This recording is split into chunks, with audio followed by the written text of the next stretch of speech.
for those who aren't familiar with your background, you're a 25-year marketing executive. You've worked for Sean Combs, you've worked for a number of other big name companies, and is this your first endeavor into cannabis?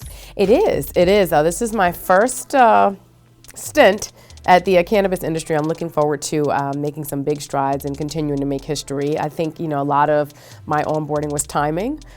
This happened to happen at the right time, but I think it's an important step for the industry at large that, they're diversifying, they're expanding, and they're creating space for people of color to come in and tell a different narrative within the cannabis industry.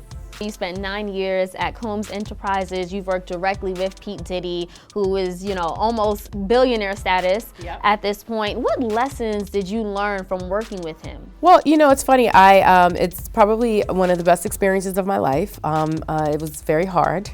Just because it's a challenging environment. You work with a lot of really intelligent alpha personalities, and I think the environment mandated excellence and the idea that anything is possible. It sounds very Pollyanna, but he taught me that you can make anything happen if you want to. If you work hard enough and you're strategic enough, anything is possible. A lot of people that I've seen, they work on building their craft, or some people work on building their bodies. But what is it that you have to do and that we should do to really strengthen our mind and to be mentally prepared for, working at an executive level like you've been doing? That is probably the best question I've had in the last 5 years, because so many of us are externally focused, right, on the things and the environment around us, and the reality is we make our own destiny, we make our own future, and that comes from internal, it comes from inside. And so it's really profound that you asked that question. I think mentally it's really important to, a few things. I think it's important to give yourself time to be quiet and listen. So journaling, goal writing, like setting and writing down your goals, and then engaging with like-minded people. You are most like the 6 people you spend the most time with. What even attracted you to the cannabis industry? Well, I've been interested in cannabis for a few years, believe it or not.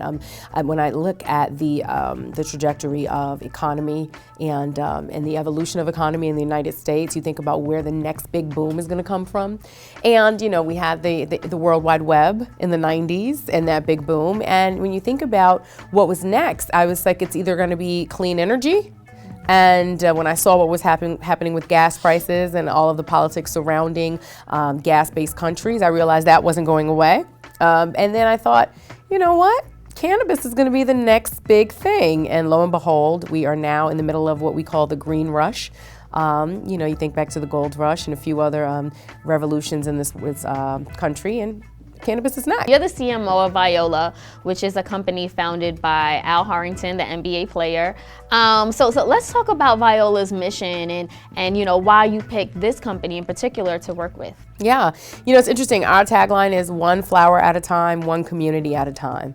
And I think that speaks to the ethos of what Viola represents. We are a premium quality cannabis company. We operate in 4 states. So we're in Colorado, Oregon, California, and Michigan. But what our biggest anchor is we anchor ourselves and pride ourselves in purpose and purpose-driven messaging and impactful communication and activations. Viola is one of the few companies that's really put its money where its mouth is.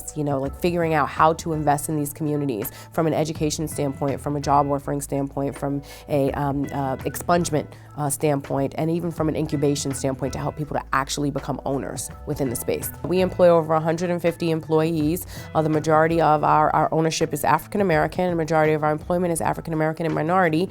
And we actually have been working with a few organizations. We have Rebound in California, who creates toolkits to help reactivate ex-convicts back into society. We are developing a specific toolkit around entering into society and embarking on cannabis opportunities in a legal way.